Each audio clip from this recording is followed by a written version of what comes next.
ജർമ്മനിയിലെ ഏതാനും കാഴ്ചകൾ കണ്ടിട്ട് നമ്മളിപ്പോൾ ചെക്ക് എന്ന് പറഞ്ഞ, അതായത് ചെക്ക് റിപ്പബ്ലിക് എന്ന് പറയുന്ന ആ രാജ്യത്തെ പ്രാഗ് എന്ന് പറഞ്ഞ സ്ഥലത്തേക്കാണ് നമ്മൾ പോകുന്നത്. ടെക് ട്രാവലിൻ്റെ പുതിയ വീഡിയോയിലേക്ക് സ്വാഗതം. ഇവിടെ നിന്ന് ഒരു 4 മണിക്കൂർ ട്രെയിൻ യാത്രയുണ്ട്. ആ 4 മണിക്കൂർ ട്രെയിൻ യാത്ര നമുക്ക് 2 മിനിറ്റിൽ താഴെ കൊണ്ട് തീർത്ത് നമുക്ക് പ്രാഗിലെ കാഴ്ചകളിലേക്ക് പ്രവേശിക്കാം.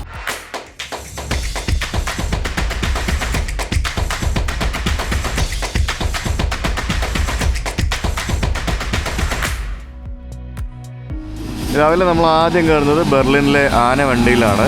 കോട്ടും സൂട്ടും ജാക്കറ്റും അതായത് ബ്ലേസറെല്ലാം ഇട്ടിട്ട് മെട്രോ ട്രെയിൻ ഓടിക്കുന്ന ആളെയാണ് നമുക്ക് ഇതിനകത്ത് കാണാൻ സാധിക്കുന്നത്. ഇത് ഇവരുടെ മെട്രോ ആണ്. ഞാൻ ആ ട്രാമിൽ കയറി. ഞാനിവിടെ ബെർലിൻ സെൻട്രൽ ട്രെയിൻ സ്റ്റേഷനിൽ വന്നിറങ്ങി.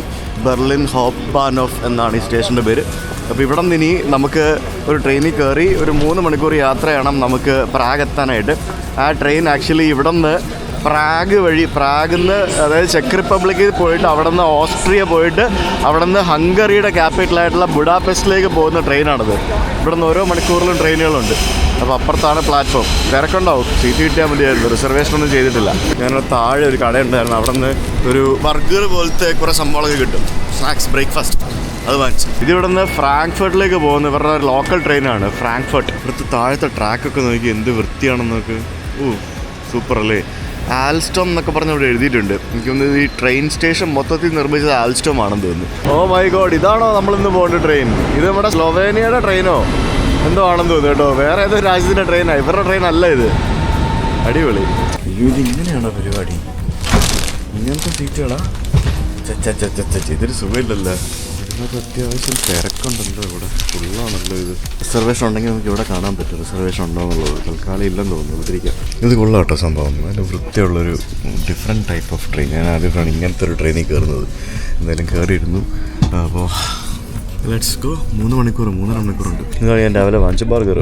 ഇത് മറ്റേ ഫ്രൈഡ് പാറ്റി അല്ല കേട്ടോ. ഫ്രൈ ഒരു സാധനമല്ല, വേറെന്തൊരു ഇത് ചെയ്ത സംഭവം. ചുമ്മാ ബണ്ണിൻ്റെ അകത്ത് വെച്ച് ഒരിലയും വെച്ചിട്ടുണ്ട്. ഇത് ആക്ച്വലി ഒരു സ്ലോ ട്രെയിൻ കേട്ടോ. അപ്പോൾ അതൊക്കെയാണ് പോയിക്കൊണ്ടിരിക്കുന്നത്. ഏതൊക്കെയോ കാട്ടിക്കൂടൊക്കെ. ട്രെയിനിൽ റാൻഡമായിട്ട് പോലീസുകാർ കയറി വന്ന് ഇതിനകത്തുള്ള ഫോറിനേഴ്സിൻ്റെ എല്ലാം പാസ്പോർട്ടും ID ഒക്കെ ചെക്ക് ചെയ്യുന്നുണ്ടായിരുന്നു. എൻ്റെ പാസ്പോർട്ടും വാങ്ങിച്ച് നോക്കിയിട്ട് പോയി.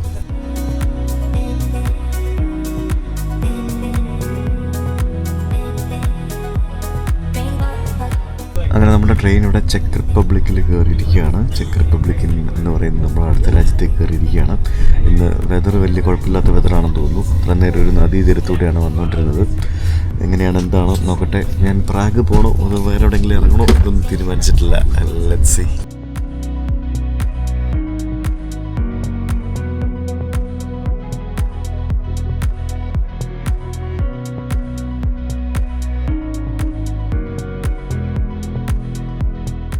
അപ്പോൾ വെൽക്കം ടു പ്രാഗ്.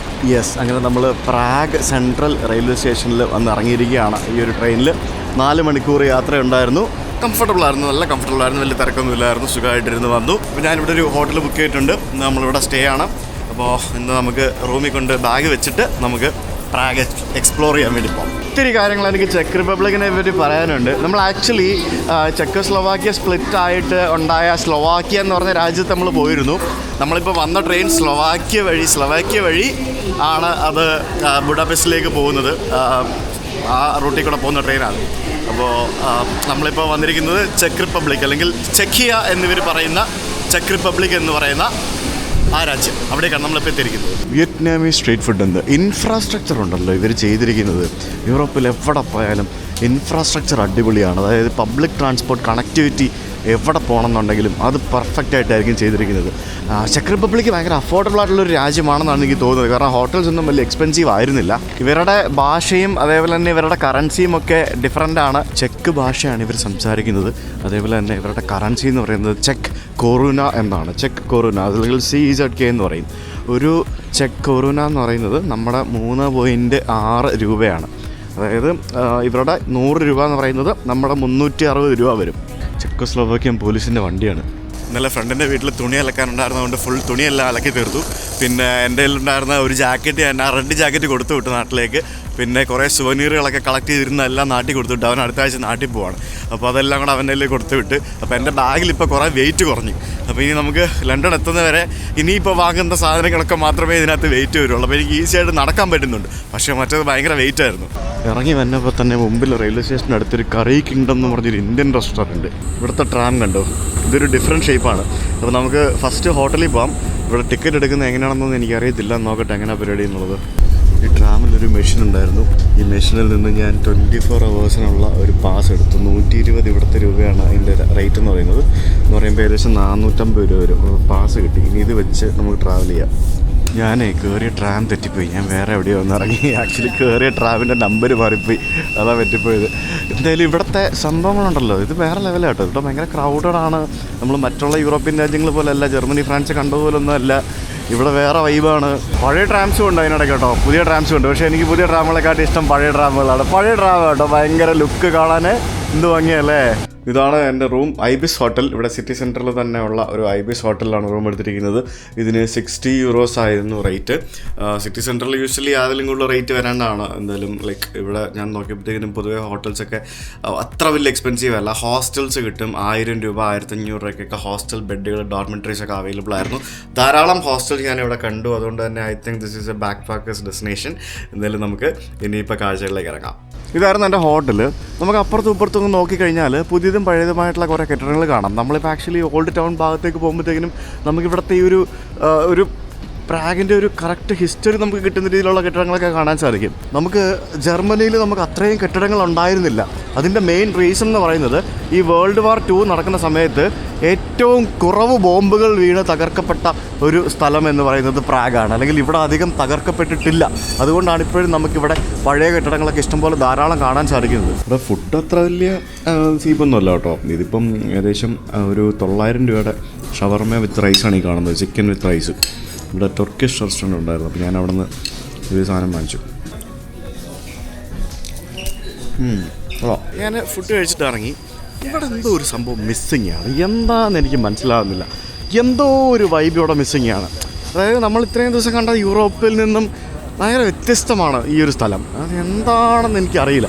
ശരിക്കും ഇത് ഞാൻ മറ്റേ സ്ലോവാക്യയും ഓസ്ട്രിയയൊക്കെ വന്ന സമയത്ത് ആ സമയത്ത് തന്നെ കവർ ചെയ്ത് തീർക്കേണ്ടതായിരുന്നു. ആ സമയത്ത് എനിക്ക് ഇങ്ങോട്ട് വരാൻ പറ്റിയില്ല. അതാണ് ഞാനിപ്പോൾ ഇവിടെ വന്നത്. ഞാനിപ്പോൾ 15ാം നമ്പർ ട്രാമിൽ കയറിയിട്ട് ഞാനിപ്പോൾ ലോകത്തിലെ ഏറ്റവും വലിയ കാസിൽ കാണാൻ വേണ്ടി പോവാണ്. Prague castle. അത് ലോകത്തിലെ ഏറ്റവും വലിയ കാസിലാണ്. അതിവിടെ സിറ്റി സെൻറ്ററിൽ തന്നെയാണ്. വരുന്ന വഴിക്ക് ഒരു നദി ഉണ്ടായിരുന്നു. ആ നദിയുടെ 2 തീരത്തായിട്ടാണ് ഈ നഗരം സ്ഥിതി ചെയ്യുന്നത്. ഇത് മാത്രമല്ല, ഒരുമാതിരി എല്ലാ നഗരങ്ങളും അങ്ങനെ സ്ഥിതി ചെയ്യുന്നത്. വെളുത്താവ റിവർ എന്നാണെന്ന് തോന്നുന്നു അതിൻ്റെ പേര്. അതിൻ്റെ പ്രൊണൗൺസിയേഷൻ കറക്റ്റാണെന്ന് എനിക്കറിയില്ല. അപ്പോൾ അത് ക്രോസ് ചെയ്ത് നമ്മളിപ്പുറത്ത് ആ ഒരു പാലസ് ഇരിക്കുന്ന ഒരു ഭാഗത്ത്, പാലസ് അല്ല കാസിൽ ഇരിക്കുന്ന ഭാഗത്തേക്ക് വന്നിരിക്കുകയാണ്. ഞാൻ ആക്ച്വലി സിറ്റീസ് സ്കിപ്പ് ചെയ്യണമെന്ന് വിചാരിച്ചാണ്. പക്ഷേ ഈ പ്രാഗ് എന്ന് പറയുന്നത് ഒരു ചരിത്ര പ്രാധാന്യമുള്ളൊരു സ്ഥലമാണ്. അപ്പോൾ ഇവിടെ എന്തായാലും സന്ദർശിക്കണം എന്ന് കരുതി. സത്യം പറഞ്ഞുകൊണ്ടല്ലോ, ഞാൻ ആക്ച്വലി മടുത്തു. ഇത്ര നാളായല്ലേ എനിക്ക് ഈ ഒരു ട്രിപ്പ് തീർക്കണം എത്രയും പെട്ടെന്ന്. ഇത്രയും വലിയൊരു സീരീസ് ഇനി ചെയ്യുമെന്ന് വെച്ച് കഴിഞ്ഞാൽ ഇത്രയും വലിയ സീരീസൊന്നും ചെയ്യത്തില്ല. ഇനിയെല്ലാം നമ്മൾ പണ്ട് ചെയ്തുകൊണ്ടിരുന്ന പോലെ നാട്ടിൽ നിന്ന് പോയി ഓരോരോ രാജ്യങ്ങൾ അല്ല 1-2 രാജ്യങ്ങളൊക്കെ എക്സ്പ്ലോർ ചെയ്തിട്ട് വരിക, അങ്ങനത്തെ പരിപാടികൾ ഇത് ചെയ്യുള്ളൂ. അപ്പോൾ നമ്മൾ ഈ കാസിലേക്ക് പോകണമെന്നുണ്ടെങ്കിൽ ഇതുപോലെയുള്ള കുറച്ച് പടവുകളൊക്കെ കയറിയുള്ള ഒരു സ്ലോപ്പായിട്ടുള്ള ഈ വഴിയിലൂടെ നടന്ന് വേണം നമ്മൾ പോകാനായിട്ട്. എന്നാൽ മാത്രമേ നമുക്ക് അങ്ങോട്ടേക്ക് എത്താൻ പറ്റുള്ളൂ. അപ്പോൾ ഇവിടെ സൈഡിലൊക്കെ കുറേ കച്ചവടങ്ങളും സ്നാക്സും പിന്നെ മറ്റേ നമ്മൾ ഇവിടെ കണ്ട സംഭവങ്ങളൊക്കെ ഉണ്ട്. ബുദാപെസ്റ്റി കണ്ട മറ്റേ ചിമ്നി കേക്ക് അതൊക്കെ ഇവിടെ വിൽക്കാൻ വെച്ചിട്ടുണ്ട്. നമ്മൾ വിചാരിക്കുന്ന പോലല്ല. അയ്യോ, അത്യാവശ്യമുണ്ട്. കോട്ടയുടെ മേളിലേക്കല്ലേ കയറുന്നേ. പതുക്കെ ആണെങ്കിലും അത്യാവശ്യം നല്ല പോക്കാ. ഇവിടെ പോകുന്ന വഴിക്ക് ഇവിടെ ആൾക്കാർ ബിയറൊക്കെ കുടിച്ചുകൊണ്ടിരിക്കുന്നുണ്ടല്ലേ. ഇതൊരു കഫേയാണ് കാണുന്നത്, ചെറിയൊരു ബിയർ കഫേയാണേ ഈ കാണുന്നത്. ഇവിടെ വ്യൂ പോയിൻ്റ് ഉണ്ടോ? മേളിൽ പോകുമ്പോൾ എന്തായിരിക്കും അന്നേരം എൻ്റെ അമ്മേ ഒന്നും പറയണ്ട. നമ്മൾ പോകുന്നത് ഇവിടുത്തെ പ്രസിഡൻറ്റ് താമസിക്കുന്ന സ്ഥലത്തേക്കാട്ടോ. ഇവിടുത്തെ പ്രസിഡൻറ്റ് താമസിക്കുന്നത് ഈ കാസിലാണ്. ഓക്കെ, ഇവിടുത്തെ പ്രസിഡൻറ്റ് മാത്രമല്ല, പണ്ടുണ്ടായിരുന്ന ആളുകളൊക്കെ റോമാക്കാരും പിന്നെ ഇവിടെ ആരെ ഭരിച്ചിട്ടുണ്ടോ അവരെല്ലാവരും, അതേപോലെ പണ്ടത്തെ യുഗോസ്ലോവിയ ഭരിച്ചുകൊണ്ടിരുന്ന സമയത്ത് ആ സമയത്തെ നേതാക്കന്മാർ, എന്തിന് ഹിറ്റ്ലർ വരെ വന്ന് താമസിച്ചിട്ടുണ്ട് ഇവിടെ. വേൾഡ് വാർ 2 സമയത്തൊക്കെ ഇവർ തമ്മിൽ പ്രശ്നങ്ങളൊക്കെ ഉണ്ടായിരുന്ന സമയത്തൊക്കെ ഹിറ്റ്ലർ വരെ വന്ന് താമസിച്ചിട്ടുണ്ട്. ഇവിടെ നമ്മൾ താഴേക്ക് നോക്കുമ്പോൾ നല്ല വ്യൂ ഒക്കെ കാണാം. ഞാൻ കാണിച്ചു തരാം. ഇത് ഏതോ വണ്ടി വരുന്ന വഴിയാണ്, പക്ഷേ അങ്ങനെ വണ്ടിയൊന്നും വരുന്നില്ല. മൊത്തം പോലീസുകാരാണ്. കാരണം പ്രസിഡൻറ്റ് താമസിക്കുന്ന സ്ഥലമല്ലേ. പണ്ട് കാലത്ത് മറ്റേ പീരങ്കിയൊക്കെ വെച്ച് വെടിവെച്ചുകൊണ്ടിരുന്ന സ്ഥലങ്ങളായിരിക്കും ഇതൊക്കെ. ശരിക്കും ഇവിടെ വന്ന് നോക്കിക്കഴിഞ്ഞാൽ നമുക്ക് ആ ഒരു സിറ്റി മുഴുവൻ കാണാട്ടോ. എന്ത് ഭംഗിയല്ലേ കാണാനായിട്ട്. ആ വീടുകളും പിന്നെ ഈ പറഞ്ഞ പോലെ ഇവിടുത്തെ ചുമരുകൾ. ചുമരിൻ്റെ കാര്യം പറഞ്ഞപ്പോഴേ, ചുമരല്ല, അതായത് ഇവിടുത്തെ റൂഫുണ്ടല്ലോ, കെട്ടിടങ്ങളുടെ റൂഫ് എന്ന് പറയുന്നത്. അതായത് 100ഓളം വ്യത്യസ്ത തരത്തിലുള്ള കെട്ടിടങ്ങളുടെ റൂഫ് ഇവിടെ ഉണ്ടെന്നാണ് പറയുന്നത്. അങ്ങനെ എന്തൊക്കെയോ പറയുന്ന സംഭവമുണ്ട്. Spirals different type of spirals ഉള്ളൊരു രാജ്യമാണ്. അപ്പോൾ ശരിക്കും പറഞ്ഞ് ഇവിടെ വന്നിട്ട് ഇതൊക്കെ കാണുമ്പോഴത്തേക്കിനും എനിക്ക് തോന്നുന്നത് നമ്മൾ ബുദാപെസ്റ്റ് നഗരത്തിൻ്റെ ഒരു കോപ്പി പോലെയാണ് തോന്നുന്നത്. അല്ലെങ്കിൽ ഇതും ബുദാപെസ്റ്റ് നഗരമൊക്കെ ഓൾമോസ്റ്റ് ഒരേപോലെയൊക്കെയാണോ എന്ന് തോന്നിപ്പോവും ഇവിടെ വന്നു കഴിഞ്ഞപ്പോഴത്തേക്ക്. അങ്ങനെയൊക്കെയാണ് തോന്നുന്നത്. നമ്മൾ ടൂറിസ്റ്റുകൾ നടന്ന് വന്ന് കാണേണ്ട ഒരു വഴിയാണിത്. ഇങ്ങനെയാണ്, ഈ വഴി കൂടെ മാത്രം നമുക്ക് വരാൻ പറ്റുള്ളൂ. ഒരു സെറ്റ് നടന്നു, ഇനി എത്രത്തോളം കയറണമെന്ന് എനിക്കറിയില്ല. ഇതിനകത്ത് നിറച്ച് മ്യൂസിയമാണ്, കുറേ മ്യൂസിയമുണ്ട്. ഇതിനകത്ത് ഒത്തിരി വിലപിടിപ്പുള്ളതും പുരാതനമായിട്ടുള്ള സംഭവങ്ങൾ വെച്ചിരിക്കുന്ന ധാരാളം മ്യൂസിയങ്ങൾ ഈ കെട്ടിടത്തിൻ്റെ പല ഭാഗത്തായിട്ടുണ്ട്. ഈ കോട്ടയ്ക്കുള്ളിൽ ഇതിനകത്തൊരു പള്ളിയുണ്ട്. ആ പള്ളി ഇതിൻ്റെ ബാക്കിലാണ്, നമ്മൾ അങ്ങോട്ട് പോകും. പിന്നെ ഈ കാണുന്ന ഒരു റെസ്റ്റോറൻറ്റ് ആൻഡ് കഫേ, അങ്ങനെ പല സംഭവങ്ങളുണ്ട്. ശരിക്കും ഇതിനകത്ത് പ്രസിഡൻ്റ് എവിടെ താമസിക്കുന്നതെന്ന് ചോദിച്ചു കഴിഞ്ഞാൽ എനിക്കറിയത്തില്ല. പക്ഷേ ഈ ഒരു കാസിലിൽ ഓൾമോസ്റ്റ് ഒരു 80% സ്ഥലങ്ങളും ഇവിടെ ടൂറിസ്റ്റുകൾക്ക് ഓപ്പണാണ്. ഞാനിപ്പോൾ ഒരു പ്രായമായ ഒരു ലേഡി, അവർക്ക് നടക്കാൻ പോലും വയ്യ കേട്ടോ, അവർ നടന്നു പോവാണ്. കൂട്ടത്തിൽ വേറെ 1-2 പ്രായമായിട്ടുള്ള ആളുകളുണ്ട്. അത് കണ്ടപ്പോഴാണ് ഞാൻ മറ്റേ നബീസുമ്മേൻ്റെ കാര്യം ആലോചിച്ചത്. അവർ മണാലി പോയിട്ടൊരു വീഡിയോ ഇട്ട് കഴിഞ്ഞപ്പോഴത്തേക്കിനും ചില ആളുകൾക്കത് ഇഷ്ടപ്പെട്ടില്ല. അപ്പോൾ അതിനകത്ത് വരെ മതമൊക്കെ കാണിച്ച് ഓരോ സംഭവങ്ങളൊക്കെ. പക്ഷേ ഈ മതം എന്ന് പറയുന്നത് മനുഷ്യന് നന്മയ്ക്ക് വേണ്ടിയുള്ള കാര്യമല്ലേ. ഒരാൾ യാത്ര ചെയ്തെന്ന് പറയാനായിട്ട് ഏത് മതത്തിനും അധികാരമില്ല എന്നാണ് എനിക്ക് തോന്നുന്നത്. അതൊക്കെ പേഴ്സണൽ കാര്യമാണ്. അതിപ്പോൾ ഏത് മതത്തിൻ്റെ പേര് പറഞ്ഞാലും ഓരോ ആളുകൾ എൻജോയ് ചെയ്യുന്നതിനെ റെസ്ട്രിക്റ്റ് ചെയ്യുന്നത് ലൈക്ക് എനിക്കറിയില്ല. നമ്മൾ വിദേശത്തൊക്കെ പോയി നോക്ക്, നിങ്ങൾ എത്ര ആളുകളാണ് പ്രായമായിട്ട് യാത്ര ചെയ്യുന്നത്. പ്രായമായ യാത്ര ചെയ്യാൻ പാടില്ല എന്നൊന്നും ഇല്ലല്ലോ. ഇപ്പോൾ ഞാൻ എൻ്റെ അച്ഛനും അമ്മേനെയും കൊണ്ട് ഞാൻ ഇവിടെയൊക്കെ പോകുന്നു. എനിക്ക് പറ്റാവുന്ന സ്ഥലങ്ങളിലൊക്കെ അവരെ കൊണ്ടുപോകുന്നു. പിന്നെ ഇപ്പോൾ അവർക്ക് ഒറ്റയ്ക്ക് പോകണമെന്നുണ്ടെങ്കിൽ അവർ വില്ലിങ് ആണെങ്കിൽ അവർ പോട്ടെ എന്ന് ഞാനും പറയുള്ളൂ. കാരണം അവർ ഒറ്റയ്ക്ക് പോവില്ല എൻ്റെ അച്ഛനും അമ്മയും. കാരണം എനിക്കറിയില്ല, അവർ പോവുകയാണെങ്കിൽ ഞാൻ ഒരിക്കലും നോ പറയുകയില്ല. അങ്ങനെയാണ്, അത് അങ്ങനെ ചെയ്യാനേ പാടുള്ളൂ. അത് മോശമല്ലേ അങ്ങനെയൊക്കെ പറയുന്നത്. എനിക്ക് ഒത്തിരി ഹേർട്ട് ചെയ്തു അങ്ങനെ ആ ഒരു ന്യൂസൊക്കെ കണ്ടപ്പോഴത്തേക്കിനും. അപ്പോൾ എനിക്കത് ഹേർട്ട് ചെയ്തെന്നുണ്ടെങ്കിൽ ആ സ്ത്രീ അത് എത്രത്തോളം ഹേർട്ട് ചെയ്യപ്പെട്ടിട്ടുണ്ടാവും അവർക്ക്, അല്ലേ? അങ്ങനെ മോശമാണ്. അങ്ങനെയൊക്കെ ആളുകൾ ചിന്താഗതി മാറി പുരോഗമനമായിട്ട് ചിന്തിക്കട്ടെ, അല്ലേ? ഞാൻ കിതപ്പും മാറിയില്ല എൻ്റെ എപ്പോഴും. അത്ര കയറ്റമാണ് കയറിയത്. ഇത് ചില്ലറ ദൂരമൊന്നുമല്ല കേട്ടോ, ഇത് കുറേ ഉണ്ട് കേട്ടോ നടക്കാനേ.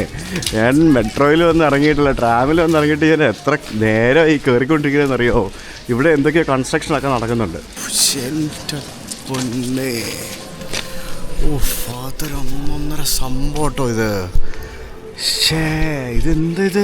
ഇതിങ്ങനെ നടന്ന് കയറി വരുമ്പോഴത്തേക്കിനും ഈ പല കെട്ടിടങ്ങൾക്ക് നടുവിലായിട്ട് ആ ക്യാസിൽ നിൽക്കുന്ന കാണുമ്പോഴത്തേക്കിനും അതൊരു പ്രത്യേക ഭംഗിയാട്ടോ.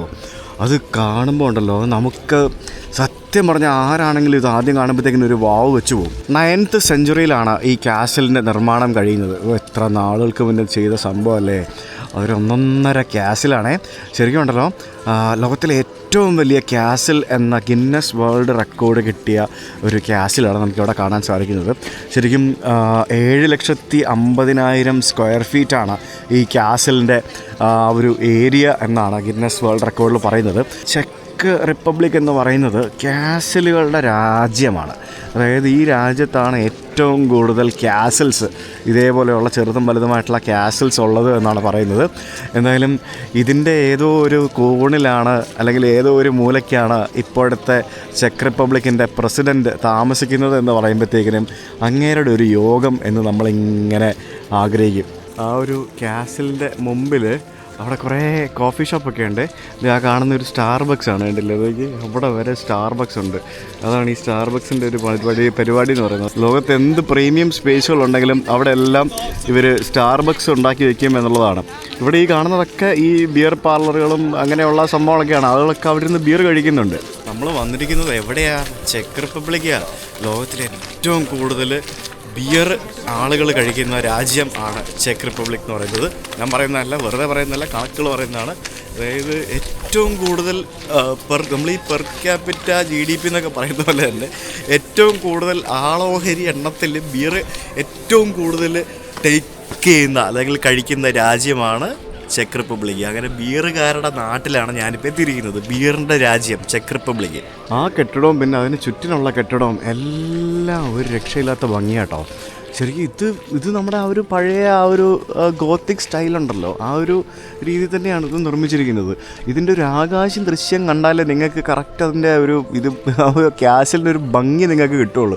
അതായത് ആ നദീ തീരത്ത് ഒരു മലയുടെ മുകളിലായിട്ട് അതിമനോഹരമായിട്ട് ഇങ്ങനെ തല ഉയർത്തി നിൽക്കുന്ന ആ ഒരു ക്യാസിൽ കാണാൻ ഒരു പ്രത്യേക ഭംഗി തന്നെയാണ് കേട്ടോ. എന്തൊക്കെ പറഞ്ഞാലും ഇതിനകത്തൊക്കെ എങ്ങനെയായിരിക്കും എന്നാണ് ഞാനിപ്പോൾ ആശ്ചര്യപ്പെടുന്നത്. എന്നാലും ഇതിൻ്റെ പുറകിൽ ഒരു പള്ളിയുണ്ടല്ലോ, നമുക്ക് ആ പള്ളിയും കൂടെ പോയി കാണാം. എന്തുവാടേ ഇതെൻ്റെ പൊന്നേ, ഒരു രക്ഷയില്ല കേട്ടോ. അസാധ്യ ലുക്ക് എന്ന് പറഞ്ഞാൽ അസാധ്യ ലുക്ക്. അതിന് മുകളിൽ നമുക്കൊരു ക്ലോക്ക് ടവർ ഉണ്ട്. ആ ക്ലോക്ക് ടവറിൽ സമയം കറക്റ്റാണ്. അതിനൊക്കെ എത്ര ഭംഗിയല്ല, അതിൻ്റെ ഡീറ്റെയിലിംഗ് ഒക്കെ നോക്കും. മൊത്തത്തിൽ ആ ഒരു കത്തീഡ്രലും അതേപോലെ തന്നെ ആ ഒരു ക്യാസിലും കൂടെ ചേർന്ന് ഇൻ്റഗ്രേറ്റഡ് ആയിട്ട് ഇങ്ങനെ നിൽക്കുന്ന ആ ഒരു കിഡിലെ സ്ഥലം. അവിടെ നമുക്ക് ചിത്രപ്പണികളൊക്കെ നമുക്ക് കാണാം, മ്യൂറൽസ് ഉണ്ട്. ഇത് അസാധ്യ ഭംഗിയുള്ള സ്ഥലം കേട്ടോ. എന്ത് ഹൈറ്റാണെന്ന് നോക്കി, ഇതിന് എന്ത് ഹൈറ്റാണിത്, എൻ്റെ ദൈവമേ. ഞാനിങ്ങനെ ഈ ക്യാസിലിൻ്റെ അവിടെ നിന്ന് ഒരു 10 മിനിറ്റ് നേരം ഞാനിതിൻ്റെ ഭംഗിയൊക്കെ ഇങ്ങനെ ആസ്വദിച്ച്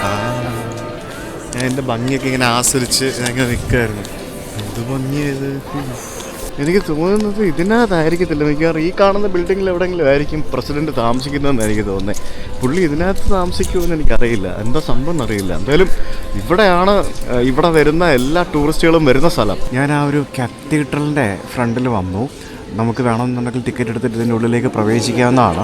ഇതിൻ്റെ ഫ്രണ്ടിൽ വരുമ്പോഴത്തേക്കിനും ശരിക്കും ഉച്ച കഴിഞ്ഞാണെങ്കിൽ നമുക്ക് സണ്ണ് ഇങ്ങനെ ഡയറക്റ്റ് അങ്ങോട്ട് ഇങ്ങനെ ലൈറ്റ് അടിക്കുന്നതുകൊണ്ട് ഭയങ്കര റിഫ്ലക്ഷനിൽ നമുക്കിങ്ങനെ കാണാൻ സാധിക്കും. എന്ത് ഭംഗിയല്ലേ ഈ ഒരു സംഭവം. ഇതിൻ്റെ ആ ഒരു ഡീറ്റെയിലിംഗ് ഒക്കെ നോക്കും. മൊത്തത്തിൽ ഓരോരോ സംഭവങ്ങൾ ചെയ്ത് വെച്ചിട്ടേ പല കൊത്തുപണികളും സംഭവങ്ങളും ഒക്കെ ചെയ്തിട്ടുണ്ട്. കുറേ കാര്യങ്ങളുണ്ട്, ചെറിയ മൈന്യൂട്ടായിട്ടുള്ള കുറേ സംഭവങ്ങൾ ഇങ്ങനെ നോക്കി കാണാം. ശരിക്കും ഈ ആർക്കിടെക്ചറൽ ബ്യൂട്ടിയൊക്കെ ആസ്വദിക്കുന്ന ആളുകൾക്ക് ശരിക്കും ഇതൊക്കെ വന്ന് കണ്ടു കഴിഞ്ഞാൽ നോക്കിയപ്പോൾ ഇതിനകത്ത് അതുകൊണ്ട് ഓരോരോ, അതായത് എന്താ പറയുക, ബൈബിളിലെ ഓരോരോ ഇൻസിഡൻറ്റുകളാണെന്ന് തോന്നുന്നു നമുക്കവിടെ നമുക്കിങ്ങനെ പ്രതിമകളായിട്ട് നമുക്കിങ്ങനെ കാണാൻ സാധിക്കുന്നത്. ക്യാസിലിൻ്റെ കാഴ്ചകൾ കണ്ടിട്ട് ഞാൻ തിരിച്ച് താഴേക്ക് നടക്കാൻ തീരുമാനിച്ചു.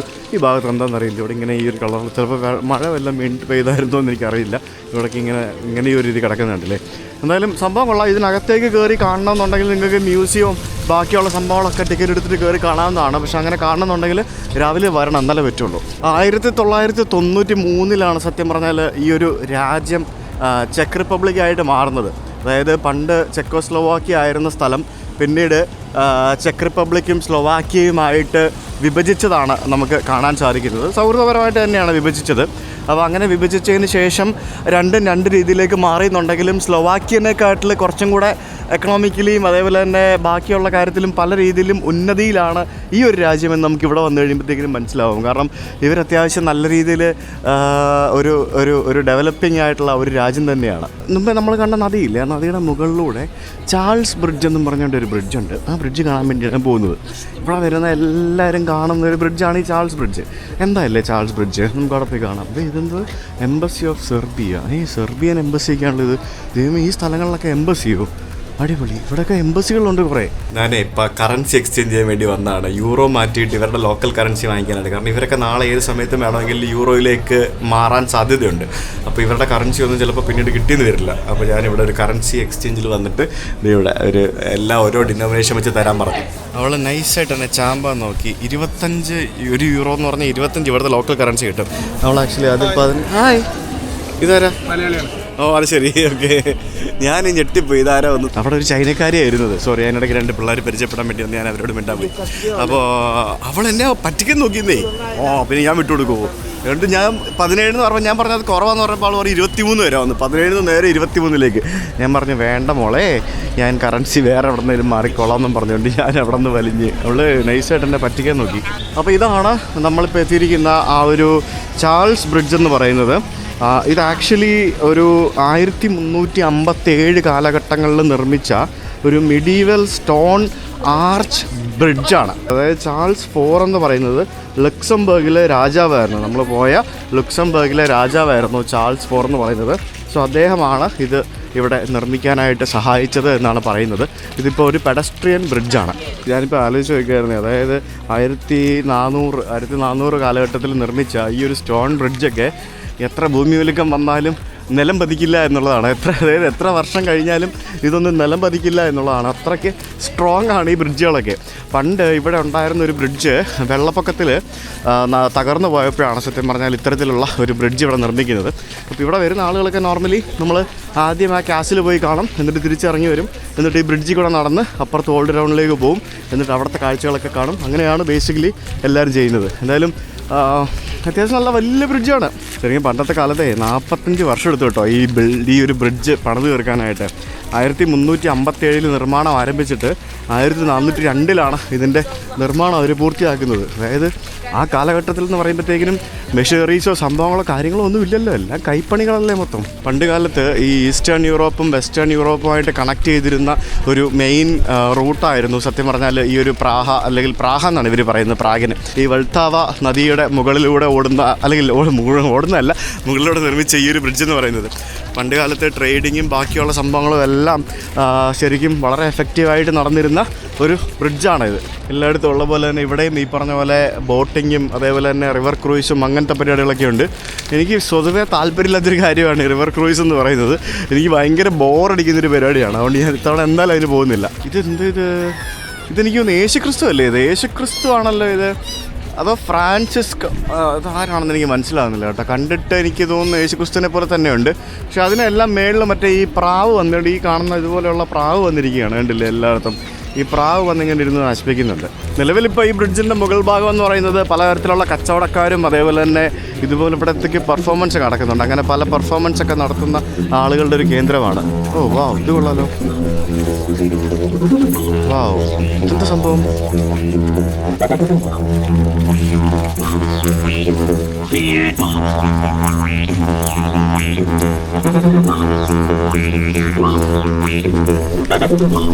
ആനയുടെ തുമ്പിക്കൈ പോലില്ലേ ആ ഇൻസ്ട്രുമെൻ്റ് കാണാൻ? എന്തോ എൻ്റെ പേരെന്ന് എനിക്ക് അറിയത്തില്ല. ആനയുടെ തുമ്പിക്കൈ പോലെയുണ്ട് അതിൻ്റെ ആ ഒരു സംഭവം കാണാനായിട്ട്. സത്യം പറഞ്ഞാൽ ലിറ്ററലി തുമ്പിക്കൈ പോലെയുണ്ട്.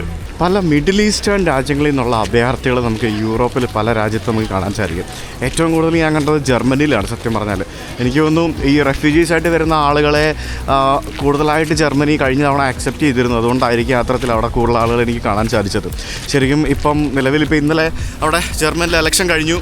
അപ്പോൾ ആ റെഫ്യൂജീസിനെയൊക്കെ അക്സെപ്റ്റ് ചെയ്യുന്ന, അല്ലെങ്കിൽ മൈഗ്രൻസിനെയൊക്കെ അക്സെപ്റ്റ് ചെയ്യുന്ന പാർട്ടി തന്നെയാണ് അവിടെ മെജോറിറ്റി ആയിട്ട് സ്ഥാനം ലഭിച്ചതും. അപ്പോൾ എന്തായാലും ഇന്ത്യക്കാർക്ക് വീണ്ടും സ്കോപ്പുണ്ട്. നമുക്കൊക്കെ ഈ പറഞ്ഞ പോലെ നമുക്ക് ജോലിക്ക് പോകാനും പഠിക്കാനും പിന്നെ സ്റ്റേ ബാക്ക് ചെയ്യാനും ഒക്കെ വളരെയധികം സ്കോപ്പുള്ള ഒരു ഫ്യൂച്ചർ തന്നെയാണ് ജർമ്മനിയുടെ ഇലക്ഷൻ കഴിഞ്ഞിട്ടുള്ള ബാക്കിയുള്ള സ്ഥലങ്ങളിലൊക്കെ നമുക്ക് കാണുന്നത്. അപ്പോൾ ആ പാലത്തിലൂടെ നടന്ന് ഞാൻ ഇപ്പുറത്തേക്കെത്തി. വളരെ മനോഹരമായിട്ടുള്ള ഒരു നിർമ്മിതി തന്നെയാണ് ഇതെന്ന് പറയേണ്ടിയിരിക്കുന്നു. എല്ലായിടത്തും ബൈബിളിലെ പലതരത്തിലുള്ള ചിത്രപ്പണികളും പല ഇൻസിഡൻസ് ഇങ്ങനെ ഓരോരോ കാര്യങ്ങളായിട്ട് ഇങ്ങനെ ചെയ്തു വെച്ചിരിക്കുന്നത് നമുക്ക് കാണാൻ സാധിക്കും. ഇതുപോലുള്ള സ്ഥലങ്ങളിൽ വന്നു കഴിഞ്ഞാൽ നമുക്ക് പോകാനായിട്ട് പ്രത്യേകിച്ച് ഗൂഗിൾ മാപ്പ് ഒന്നും നോക്കണ്ട. കാരണം ഈ ടൂറിസ്റ്റുകളായിട്ടുള്ള ആളുകളുള്ള ക്രൗഡ് പോകുന്ന ഒരു സ്ഥലമുണ്ടല്ലോ, അവരുടെ പുറകെ നമ്മളങ്ങ് വെച്ച് പിടിച്ചാൽ മതി. മനസ്സിലായില്ലേ? ഇവരെല്ലാവരും ഈ പറഞ്ഞ പോലെ ഒരു സർക്യൂട്ടിലായിരിക്കും ഇങ്ങനെ പോയിക്കൊണ്ടിരിക്കുന്നത്. ഇതിപ്പോൾ നമ്മളെല്ലാവരും കൂടി ഇങ്ങനെ ഓൾഡ് ടൗൺ ഭാഗത്തേക്ക് ഇങ്ങനെ പോകാനുള്ള പരിപാടിയിലാണ്. ഇവിടുത്തെ റോഡൊക്കെ നോക്കിക്കഴിഞ്ഞാൽ നിങ്ങൾക്ക് മനസ്സിലാവും, എല്ലാം ട്രാമുകൾക്കുള്ള പ്രയോറിറ്റിയാണ്. കണ്ടില്ലേ?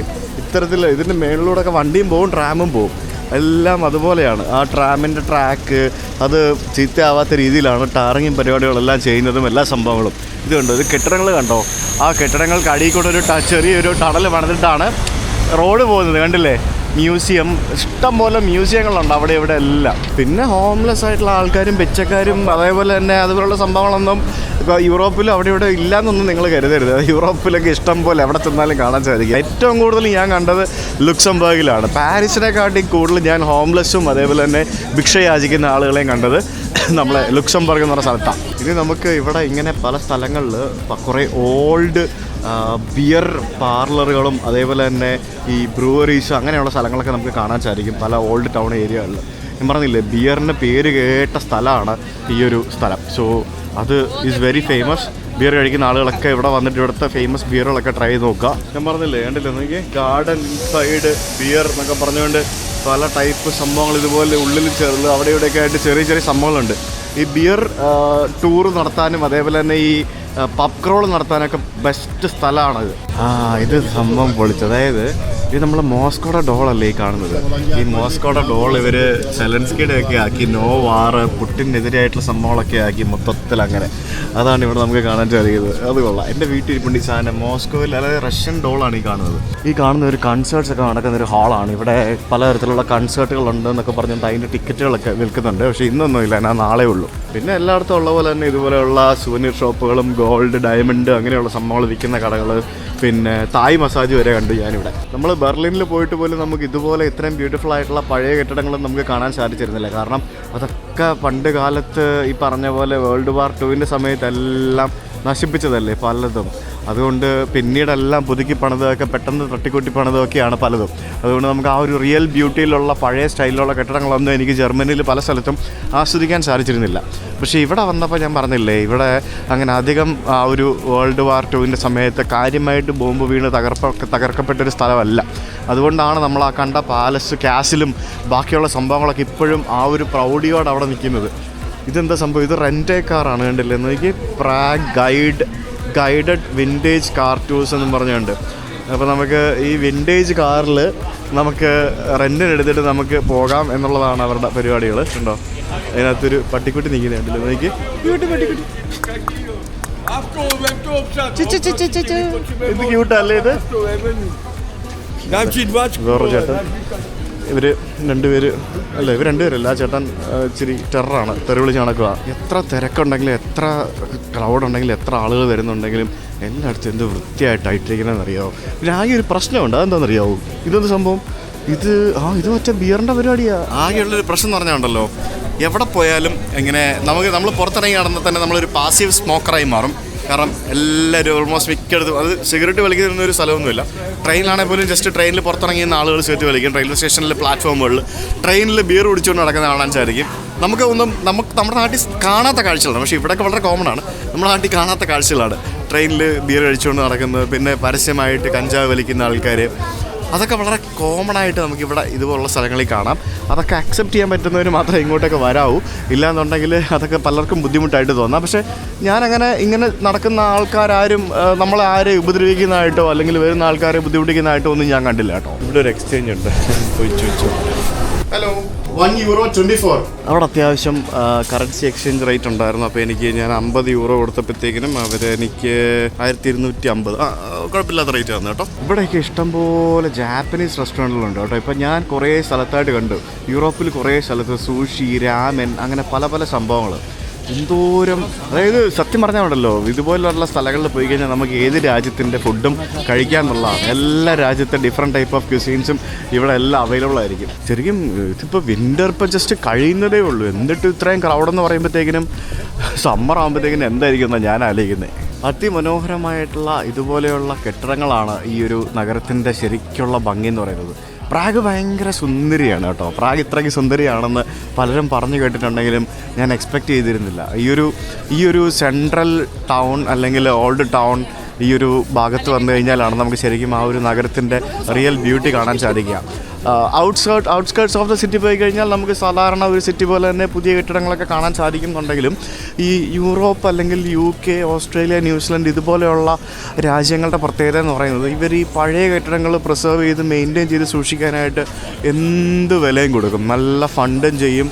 നല്ല രീതിയിൽ അവരുടെ റൂൾസ് ആൻഡ് റെഗുലേഷൻസ് തന്നെ അങ്ങനെയാണ്. അതായത് പഴയ കെട്ടിടങ്ങൾ പുറത്ത് ഒരു ചേഞ്ചുകളും വരുത്താതെ അകത്ത് നിങ്ങൾ എന്ത് വേണമെങ്കിലും ചെയ്തോ എന്നുള്ള രീതിയിലാണ് പലതും നമുക്ക് അവരുടെ രാജ്യത്തിൻ്റെ റൂൾസ് തന്നെ. അതുകൊണ്ട് എന്താ, ആളുകൾ പുറത്തെ സ്ട്രക്ചർ എന്ത് വില കൊടുത്തും അതേപോലെ കീപ്പ് ചെയ്ത് അകത്ത് പഴയപടിയാവും.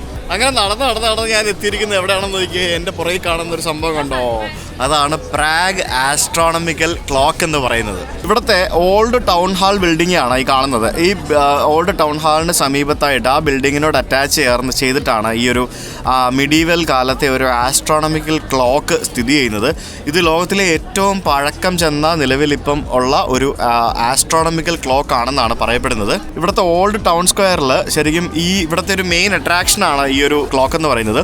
ഇതിന് 3 മെയിൻ കമ്പോണൻസ് ആണ് ബേസിക്കലി ഉള്ളത്. അതിൻ്റെ ഒരു ആസ്ട്രോണമിക്കൽ ഡയൽ, അതായത് ആസ്ട്രോണമിക്കൽ ഡയൽ എന്ന് പറയുന്നത് ചന്ദ്രനെയും സൂര്യനെയും റെപ്രസെൻ്റ് ചെയ്യുന്നു എന്നാണ് പറയുന്നത്.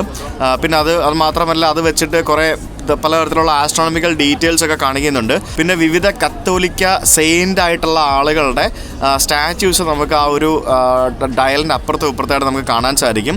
പിന്നെ ദ വോക്ക് ഓഫ് അപ്പോസിൽസ് എന്ന് പറയുന്നത് ഒരു അപ്പോസിൽ ഫിഗറും അതേപോലെ തന്നെ സ്കൾപ്ചേഴ്സും പിന്നെ ഒരു സ്കെലട്ടൺ, അതായത് ഒരു സ്കെൽട്ടൺ വരെ അതിനകത്ത് ഇരിപ്പുണ്ട്. അതായത് മരണത്തെ സൂചിപ്പിക്കുന്ന ഒരു സ്കെൽട്ടൺ അതിനകത്ത് വെച്ചിട്ടുണ്ട്. ഒരു വ്യത്യസ്ത തരത്തിലുള്ള ഒരു നിർമ്മിതിയാണ് നമുക്കിവിടെ കാണാൻ സാധിക്കുന്നത്. ഇവിടുത്തെ പ്രാഗിലെ ഒരു മെയിൻ അട്രാക്ഷനാണ്.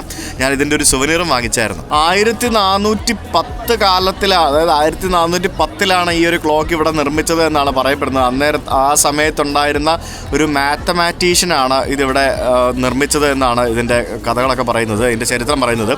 സത്യം പറഞ്ഞാൽ ഒരു ഗോത്തിക് സ്റ്റൈലിലുള്ള ഗോത്തിക് സ്കൾപ്ചേഴ്സൊക്കെ ആ ഒരു തരത്തിൽ തോന്നുന്ന ഒരു മനോഹരമായിട്ടുള്ള ഒരു നിർമ്മിതിയാണത്. എന്തായാലും ആ ഒരു ക്ലോക്ക് അവർ മെയിൻറ്റെയിൻ ചെയ്ത് സൂക്ഷിക്കുന്നതിന് മറ്റൊരു റീസൺ കൂടെ ഉണ്ട്. കാരണം ഈ ഒരു ക്ലോക്ക് മെയിൻറ്റെയിൻ ചെയ്യാതെ അലക്ഷ്യമായി സൂക്ഷിക്കുകയോ മറ്റോ ഒക്കെ ചെയ്യുകയാണെങ്കിൽ ഈ ഒരു സിറ്റിയുടെ നാശമായിരിക്കും എന്നാണ് ഇവിടുത്തെ ആളുകൾ വിശ്വസിക്കുന്നത്. അതുകൊണ്ടായിരിക്കാം നെറ്റൊക്കെ ഇട്ട് വൃത്തിക്ക് സൂക്ഷിച്ച് നല്ല അടിപൊളിയായിട്ട് വെച്ചിട്ടുണ്ട് ആ ക്ലോക്ക്. ഇതാണ് ആ ഓൾഡ് ടൗൺ സ്ക്വയർ ബിൽഡിംഗ് എന്ന് പറയുന്നത്. ശരിക്കും ഒന്നും പറയാനില്ല കേട്ടോ. അതായത് ശരിക്കും പഴയ കെട്ടിടങ്ങൾ കണ്ട് ആസ്വദിക്കണം എന്നുണ്ടെങ്കിൽ നിങ്ങൾ പ്രാഗിലേക്ക് വരണമെന്നേ ഞാൻ പറയുള്ളൂ. ഈ ഒരു രാജ്യം മൊത്തത്തിൽ ഇങ്ങനെയാണെന്നാണ് എനിക്ക് തോന്നുന്നത്. കാരണം നാളെ നമ്മൾ എന്തായാലും ഇതിൻ്റെ കുറച്ച് ഗ്രാമങ്ങളിലേക്ക് നമ്മൾ പോകുന്നുണ്ട്. ഞാൻ ആക്ച്വലി നാളെ ഇവിടുന്ന് നേരെ പോളണ്ടിലേക്കാണ് പോകുന്നത്. പോളണ്ടിലെ ഓഷ്വിറ്റ്സ് എന്ന് പറയുന്ന ആ ഒരു കോൺസെൻട്രേഷൻ ക്യാമ്പ് കാണാൻ വേണ്ടിയാണ് പോകുന്നത്. പോളണ്ടിൽ വേറെ എവിടെ പോയില്ലെങ്കിലും നമുക്ക് ഓഷ്വിറ്റ്സ് കണ്ടേ മതിയാവുള്ളൂ. കാരണം ഈ യാത്രയിൽ നമ്മൾ എത്ര രാജ്യങ്ങളിലെ ജനസൈഡുകളെ പറ്റി നമ്മൾ കണ്ടു, പഠിച്ചു, അനുഭവിച്ചു, അതൊക്കെ ഫീൽ ചെയ്തു അല്ലേ. ലോകത്തെ ഏറ്റവും വലിയ ജനസൈഡ് എന്നറിയപ്പെടുന്നത് നമ്മുടെ ഹിറ്റ്ലറിൻ്റെ ജനസൈഡ്. ഹിറ്റ്ലർ നടത്തിയ ജൂതന്മാരെ കൂട്ടക്കൊല നടത്തിയ, അതിൽ ലക്ഷക്കണക്കിന് വരുന്ന 10 ലക്ഷത്തിലധികം വരുന്ന ജൂതന്മാരെ കൊല വിളിച്ച ആ ഒരു മൃഗീയമായ ആ ഒരു സ്ഥലം നടന്ന ആ ഒരു സ്ഥലത്തേക്കാണ് ഞാൻ നാളെ പോകുന്നത്. നാളെ ഞാൻ ഇവിടെ നിന്ന് പോകാൻ എനിക്ക് പ്രശ്നം എന്ന് പറഞ്ഞാൽ അവിടെ നമുക്ക് ഒറ്റയ്ക്ക് പോകാൻ പറ്റില്ല, അപ്പോയിൻമെൻറ്റ് എടുത്തേ പോകാൻ പറ്റുള്ളൂ. അങ്ങനെ ഒരു പ്രശ്നമുണ്ട്. അപ്പോൾ എനിക്ക് അപ്പോയിൻമെൻറ്റ് കിട്ടിയിരിക്കുന്ന മറ്റന്നാളത്തേക്കാണ്, വേറെ വഴിയില്ല. സോ ഒരാഴ്ച മുമ്പ് ബുക്ക് ചെയ്താൽ, കാരണം അല്ലാതെ അവിടെ കയറാൻ പറ്റത്തില്ല. അത്ര തിരക്കുള്ള സ്ഥലം, അത്ര അധികം ആളുകൾ വരുന്ന സ്ഥലം. എനിക്ക് അവിടെ പോയിട്ട് ഇതേപോലെ ലൈവ് കമൻട്രി പറഞ്ഞ് വീഡിയോ ചെയ്യാനൊന്നും പറ്റുമെന്ന് എനിക്ക് തോന്നുന്നില്ല. ഞാൻ നോക്കട്ടെ എങ്ങനെയാണ് അവിടെ ചെന്നിട്ട് അവിടുത്തെ അവസ്ഥയൊക്കെ നോക്കിയിട്ട് എങ്ങനെയാണെന്ന് വെച്ചാൽ ഞാൻ പറയാം. ആ ഒരു സിറ്റി സെൻറ്റർ ഏരിയയിൽ മധ്യഭാഗത്തായിട്ട് നമുക്ക് ഇവിടെ മനോഹരമായിട്ടുള്ള ഒരു കറുത്ത സ്റ്റാച്യു കാണാം.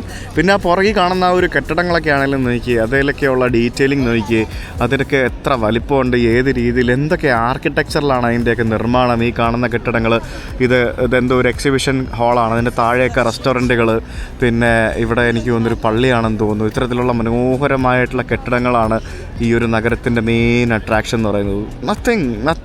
എന്താ പറയുക, nothing can beat this Prague. അത്രേ ഉള്ളൂ. ഞാൻ ആ ക്ലോക്കിൻ്റെ മുമ്പിലുള്ള ഒരു ബിയർ പാർലറിലിരുന്ന് ഞാനൊരു ബിയർ പറഞ്ഞു. അവിടെ ക്ലോക്ക് 5 മണിയാകുമ്പോഴത്തേക്കിനും അത് അടിക്കും, അത് വർക്ക് ചെയ്യും, എനിക്കത് കാണണം.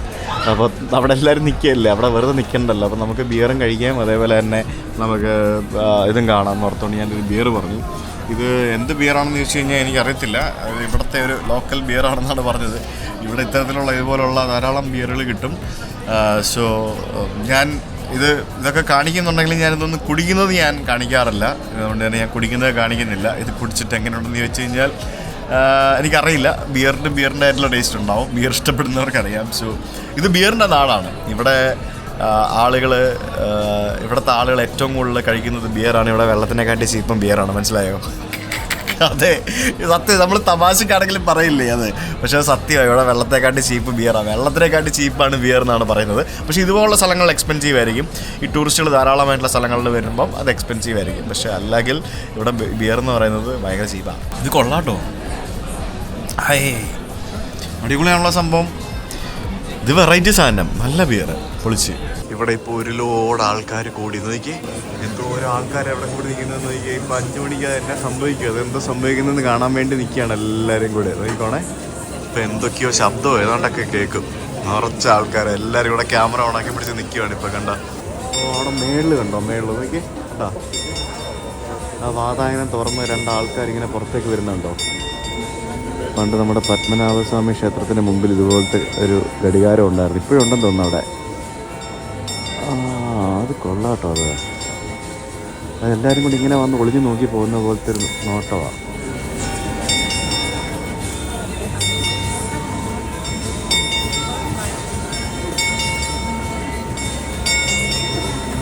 കൊള്ളാമല്ലേ? എല്ലാവരും ഇങ്ങനെ നോക്കി നിൽക്കുവാണേ. അതെ, അടഞ്ഞു കേട്ടോ, കഥ അടഞ്ഞുണ്ടോ? അതാണ് സംഭവം. ഇനി ഇവിടെ മണി അടിക്കും, മിക്കവാറും 5 മണി അടിക്കും. യെസ്, 1 2 3 എല്ലാവരും ഇവിടെ ഇങ്ങനെ നോക്കി നിൽക്കുകയാണല്ലേ. 4 5 നമ്മുടെ നാട്ടിലുണ്ട് ഗൈസ്, ഇത് എല്ലായിടത്തും ഉണ്ട്. ഇതൊന്നും അല്ലല്ലോ, അത് കൂടുതൽ അടിക്കുന്നുണ്ടല്ലോ. നിൽക്കുന്നില്ലല്ലോ ഇത്, ഇങ്ങനെ നിൽക്കാത്തെ. ഇവിടെ ഫുൾ ടൈം ആൾക്കാരാണ് കേട്ടോ, എപ്പോൾ നോക്കിയാലും ആൾക്കാരാണെന്ന് തോന്നുന്നു. ഓക്കെ, നമുക്ക് ഇനി ഇവിടെ നിന്ന് ഒരു സ്ഥലത്തേക്കൂടെ പോകണം. അത് എങ്ങോട്ടാണെന്ന് ചോദിച്ചു കഴിഞ്ഞാൽ ഞാനത് വഴിയൊന്ന് കണ്ടുപിടിക്കട്ടെ. എൻ്റെ അമ്മേ, ഇത് കണ്ടോ, ഇതൊരു മ്യൂസിയം. ഇത് നോക്കിയേ, സെക്സ് മെഷീൻസ് മ്യൂസിയം എന്ന്. ഹൈ, അത് കൊള്ളാമല്ലോ പരിപാടി. ഇതെന്താ സംഭവം അറിയോ? വിവിധ സെക്സ് മെഷീൻസിൻ്റെ മ്യൂസിയം, അതാണ് സംഭവം. അതെന്താ സംഭവം എന്ന് ഞാൻ കയറുന്നില്ല, അത് എനിക്ക് വീഡിയോയിൽ കാണിക്കാൻ പറ്റൂല. കുട്ടികളൊക്കെ കാണുന്ന വീഡിയോ ആണ്. ക്രൈസി, പലതരത്തിലുള്ള സെക്സ് ടോയ്സ് വിൽക്കുന്ന. Cicalone? Sorry, Cicalone?